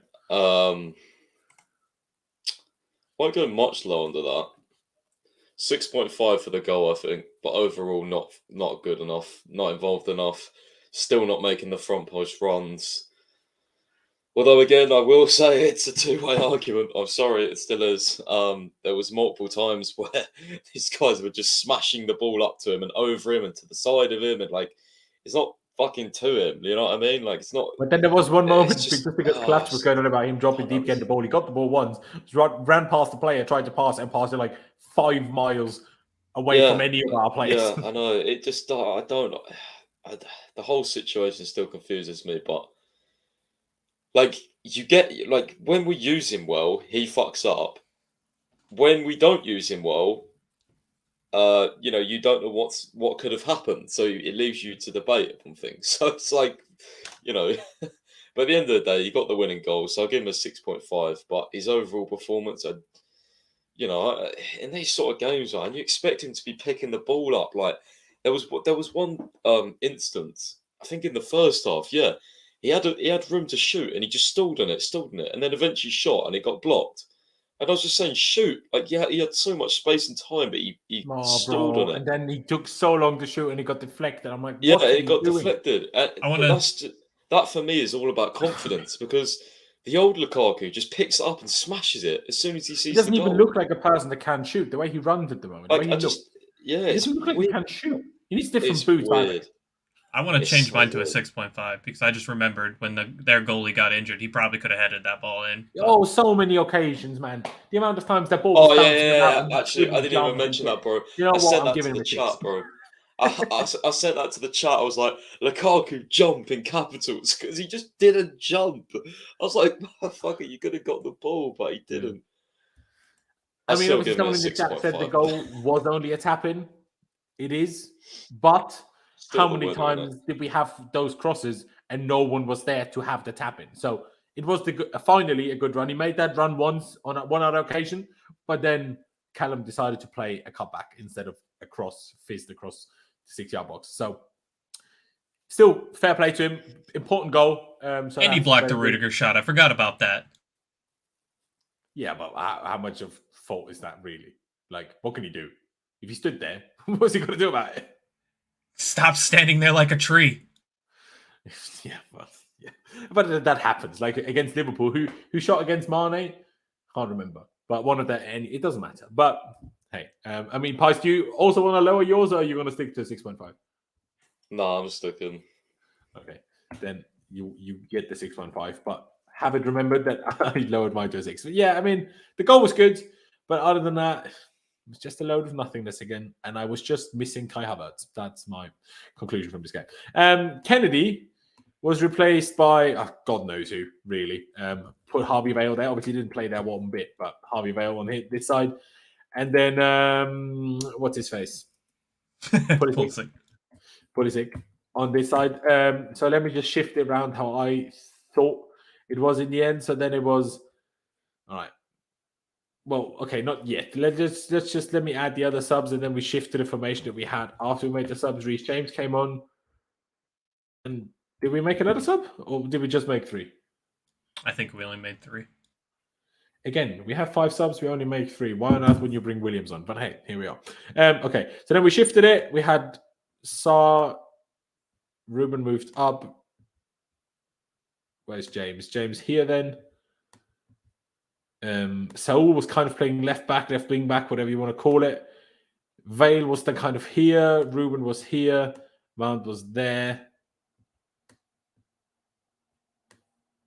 And Pulisic was over here. So that's kind of how I saw the lineup in the second half. But make of that what you will.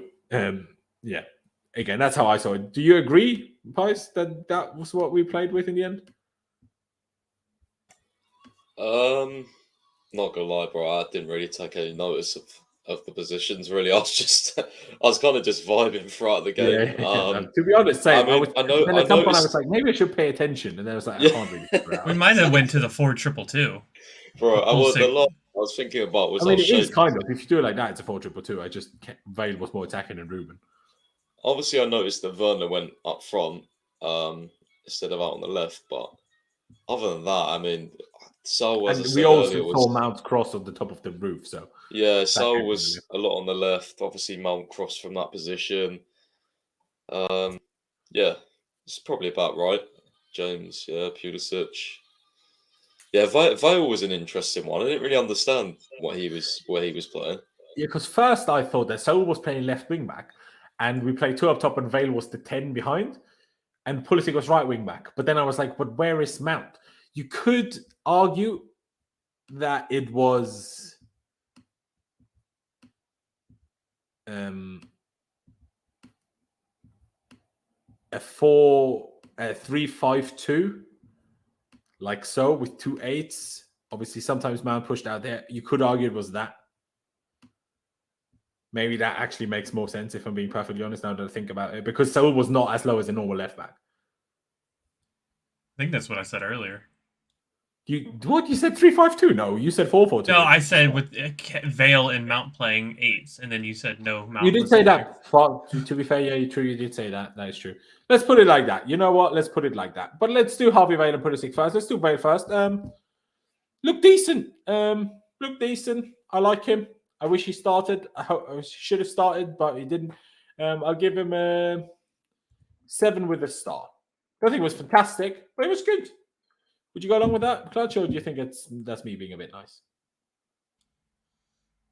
He had that one shot that Lukaku got all mad about, but after that, I don't remember too much from him.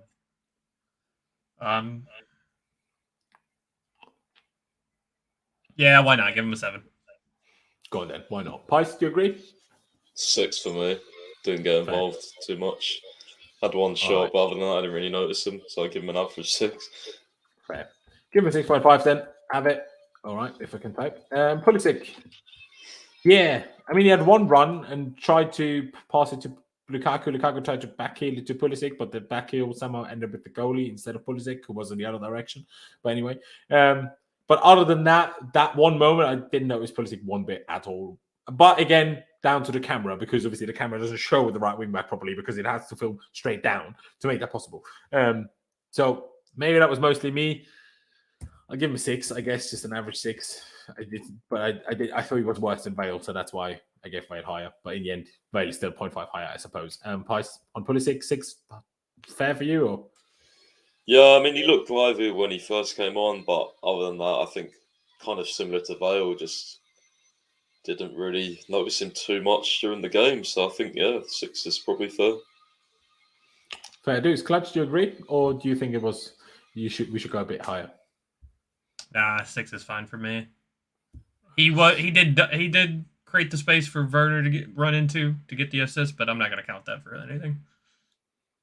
Yeah, reasonable. And Reece James got some more minutes, which is very good. Get some minutes in the tank. Thankfully, because I was already, when he was coming on, I was like, watch us not score a third, and he has to do another extra time, which is overloading him again. But now that he didn't have to do that, he got a solid 20 minutes in the tank, putting him another step closer to being fully match fit to be able to start a game, which is what we all want and hope for, really. So on that basis, didn't notice him much, though. No. So I'll give him a 6 like Pulisic, if I'm honest. Does anyone, Clutch, do you agree? Yeah, 6 is good for me on him. I mean, we could do NA as well, but I'd just say 6, I guess. Price for you as well, or would you love to go something different? Nah, I mean, 6 is fine. I think all the subs have been a 6. I think one of the comments said that as well. Wasn't really Could much argue impact. that for sure. Could argue that, definitely. Kepa, we haven't done yet. Couldn't do anything about either goal.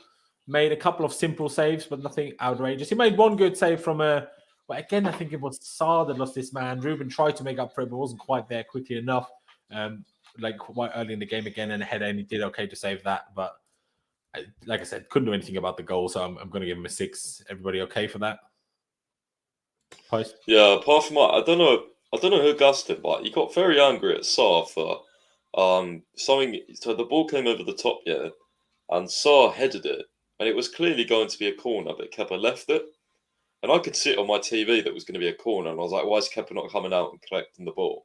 And then when it went for a corner, he absolutely went nuts at Saul for some reason. I was thinking, what are you going on about? Maybe Saul told him that he didn't touch it, and that's why he didn't go for it.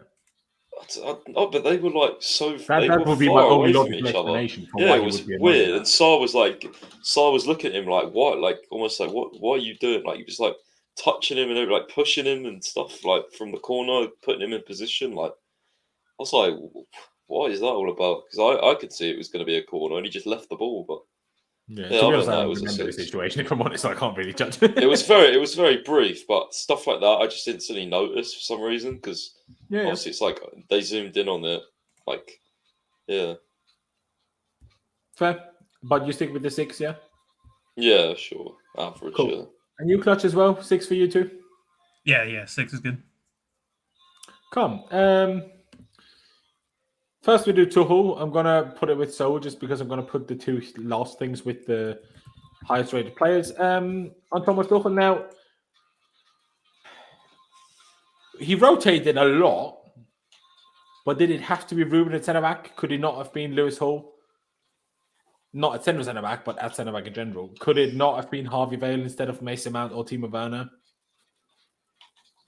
Yeah, I think that. Could you not, like we had 5 subs, could you not have brought on Williams just to give him some first team experience, especially after we made it 3-2?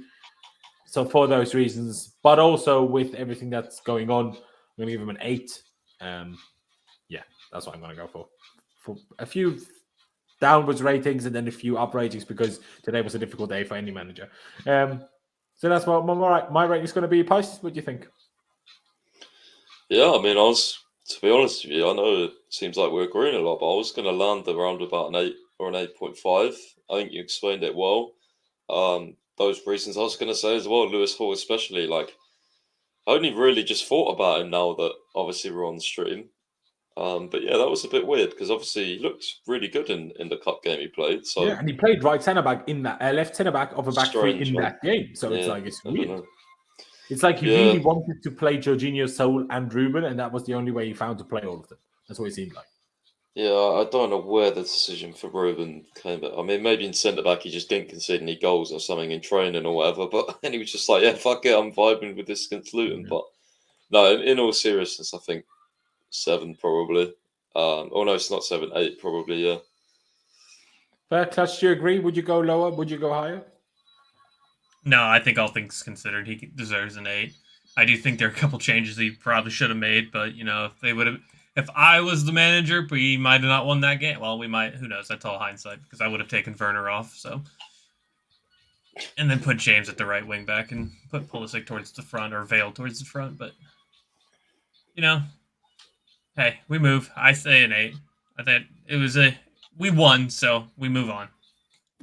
There you go. And let's finish it off with the performance rating, which we started doing last game.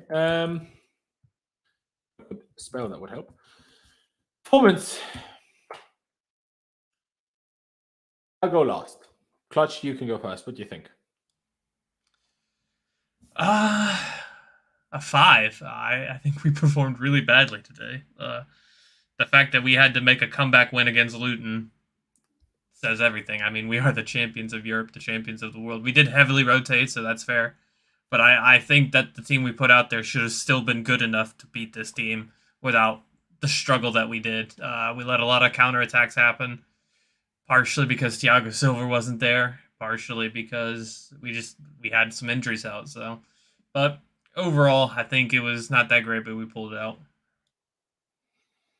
Fair. Pice? Clutch said 5. What would you give the performance? I'm gonna go with 6. I think, yeah, not much higher, but I think the way I still, no matter what the opponent is, like it's not even like they were a League 1 or League 2 team. Like they're 6th in the Championship. Like they're pretty good. We was away from home. It's a hard ground to play at. Notorious it is, by the way. It's not just because they made it difficult. It just is. Researching on it and stuff. But yeah, I think the way we came back and scored those 2 quick goals, I was impressed with that. To be fair, but overall, it wasn't great. I mean, especially the defense. But I take other factors into it, like everything that's surrounding the club and just the defense in general. Not really played together really much, have they? In that sort of structure anyway, in terms of how they were positioned. Kennedy as well. Yeah, I think Luton, to be fair to them, deserve a lot of credit for our bad performance as well, because I think their style in terms of just coming at us and not allowing us to have the ball, their high pressing. But they gave up that style very quickly, to be fair. Like it was, 15, 20 minutes, and then it was never to be seen again. Really? I thought they was keeping it up all game, to be fair, off the ball. Really? Well, yeah, okay. they were high did still pressing. do it, but in the first, did you not agree in the first 15, 20 minutes, they were making us look like idiots with that stupendously high press and, just winning every second ball. And then they just didn't do that anymore. But they still tried. You're not wrong. They still tried. Even when we was behind, bro, even little stuff like in the 89th minute where that where the striker fouled Kepa, that was an intense press. You know what I mean? Yep. All their guys to keep doing that at championships. I just thought they dealt with the occasion well. But yeah, I'll give us a 6. Fair. I'd probably just make it simple and stick to that 5.5 that you guys have kind of come up with together. Just because I agree with both of you a little bit. Like the occasion with everything that's happened with Roman and everything, I understand that a little bit again, but how much is that really? The performance is the performance rather than that's a reason for the performance rather than an explanation for the performance. But yeah, it wasn't good. But in the end, we came through, didn't need extra time, didn't embarrass ourselves like Manchester United against Middlesbrough last round, like Tottenham against Middlesbrough yesterday, whenever it was, yesterday. So, I'll give it a 5.5. Here we are. And yeah, to finish it off, it's still a sad day. It's still what can I see here? Chelsea are facing apprehension from rival clubs about dealing with them in the summer transfer window, and prospective signings are uneasy about joining the club, given Abramovich's connection with Vladimir Putin's Russian regime. Well, the fact that Roman's selling now means that is an irrelevant statement about male sport, but is anyone surprised? Here we are. At the end of the day, game's done. We won. Brilliant. But it's still a sad day. Roman Abramovich has decided to sell Chelsea Football Club. If you think back, even a month ago, so you think back to that famous photo that's also on the thumbnail of Roman Abramovich with the Club World Cup trophy was taken. Did any of us think there was any chance on earth we were being sold within the next month? Well, we sold within the next 3 years? No, I wasn't. I mean, maybe I'm wrong. Maybe people that keep a closer eye on global politics, maybe they had a better clue of it. But is what it is. It's a sad time. It's a sad time. Who knows? Maybe the owners get bored at some point. Things clear themselves for Rome in the next 5 years, and he buys us back. Why not? Thought about it. Keep faith. Well, Can I just say, I said this, right, and everyone was cooking me earlier. I was like, he didn't want to sell this. Like, this didn't have to be ended. Like, there is no, like, obviously it's going to be hard to buy it back off the new owner. But there is no way in hell where he comes in and like, I want to buy the club, but if whoever the new owners are in the 5, 10, whatever years time, want to sell us again, then I could see if sanctions allow it. Then I could see him getting involved. Not even particularly it has to be him himself as an individual. I was just saying, like, there's no way, like, him with his connections, like, maybe even, like, there was always talk of his son taking over, right? He wanted to buy a football club. Like, when everything's died down, maybe he, like, I just don't think this is the last we've seen of Abramovich's connections, like his family and stuff. I just don't, because at the end of the day, he didn't want to sell us, did he? So it's not like the story's over.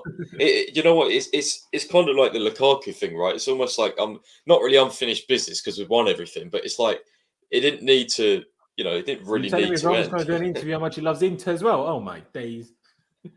No, hopefully not. But, I hear you. Yeah. Hey, we have to clutch at straws, right? In this situation, we're all a bit sad about it. We have to clutch. No, I'm genuinely like, I'm serious. Like, people think this is emotional. I seriously think, like, why would he not try and get back involved when everything's died down? Like, I just don't understand. Yeah, no. Like, he didn't want to sell the club, so. Question is if it will ever die down enough that he's allowed to do that. UK government allows him to do that again. That's what we just don't know, I suppose. But yeah, here we are. End of an era, end of a golden era. Hopefully, likelihood of that is slim that it's going to get better. But maybe we can create either another golden era or the diamond era, whatever you want to call it. Like I kept thinking today, chance of it getting better, like I said, are very slim, but maybe there's a little bit of hope that it can be at least similar in terms of we spend similar amounts of money. We do we still treat every ex-players nicely. These things are just okay. And if this ends up with us having a new stadium, especially if we manage to find a way a new stadium in the same place, it's a good thing. I don't really want to have a new stadium in a different place, although I think whoever the owners are, I think they could be well on that. And I think those new owners can be like, oh, didn't know about that Chelsea pitch owner thing. And they'd be quite fuming quite quickly, unfortunately. But hey, we'll see. Astrid went put in a bid I'm hearing. That's funny. Hey, that OnlyFans money. Clutch, any last words on Roman on the game?